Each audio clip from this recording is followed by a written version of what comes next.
Bonjour à tous, bienvenue sur ma chaîne Grand Club FCB. Si vous êtes nouveau sur ma chaîne, n'hésitez pas à vous abonner. Les coulisses des victoires peuvent parfois donner de grandes indications sur le futur. De quoi permettre aux Blaugrana de valider leur ticket pour la suite de la compétition. C'est la première fois depuis 2003 que le club catalan atteint ce stade de la compétition sans que Lionel Messi ne soit dans l'effectif. Une grande réussite pour Xavi qui peut sauver sa dernière année avec un joli parcours sur la scène européenne.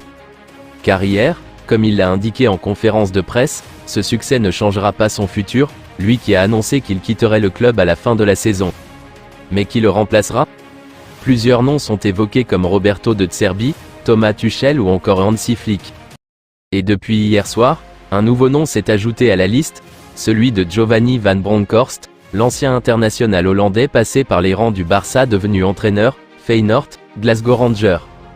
Actuellement libre, il a été surpris dans les coulisses du stade en partant aux côtés de Deco, l'actuel directeur sportif.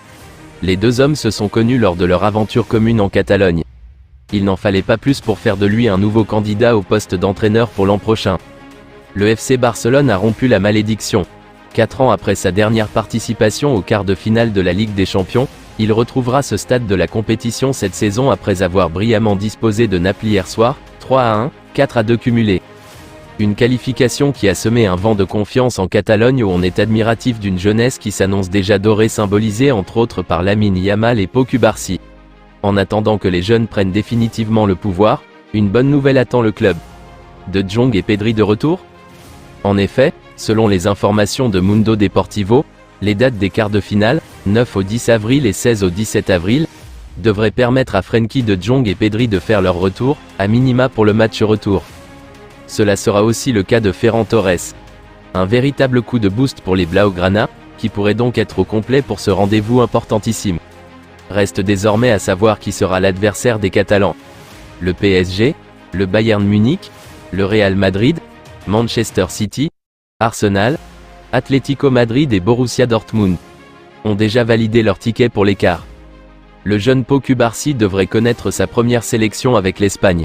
Selon les informations d'AS, le Barça est conscient des prestations XXL de son défenseur et il ne fait nul doute que le sélectionneur espagnol, Luis de la Fuente, devrait compter sur le natif d'Estagnol, Espagne, pour les matchs amicaux de la Roja contre la Colombie et le Brésil durant la trêve internationale du mois de mars. L'ancien coach de la réserve de l'Athletic Bilbao ne devrait pas reproduire la même erreur commise avec Brahim Diaz. L'hispano-marocain du Real Madrid aurait récemment fait le choix de rallier les Lions de l'Atlas de Walid Regragui plutôt que l'Espagne. Le quotidien espagnol souligne que l'international espoir espagnol devait, à l'origine, rejoindre les moins de 21 ans pour former une solide charnière centrale aux côtés de Dean Huijsen. Le jeune néerlandais de la Juventus prêté à l'AS Rome a fait le choix de se naturaliser espagnol. Mais sa prestation plus que solide lors de la qualification du Barça face à Naples en 8e de finale de Ligue des Champions hier soir, marqué par son titre de MVP, a convaincu le tacticien espagnol de lui faire sauter le pas. Affaire à suivre. Après la rencontre d'hier soir contre Naples, Ronald Araujo ne cachait pas son envie de continuer au FC Barcelone et assurait même que son avenir dépendait du club. Des paroles qui étaient de manière à rassurer les supporters barcelonais. Mais pour autant rien ne serait encore définitif dans ce dossier à en croire les dernières informations. Le champion d'Espagne en titre pourrait considérer une vente de son roc défensif en cas d'offre avoisinant les 100 millions d'euros. Le Barça prêt à laisser partir Araujo? Une aubaine pour le Bayern Munich. Intéressé cet hiver, le Rekordmeister pourrait bien revenir à la charge cet été malgré le départ de Thomas Tuchel, fervent admirateur du joueur.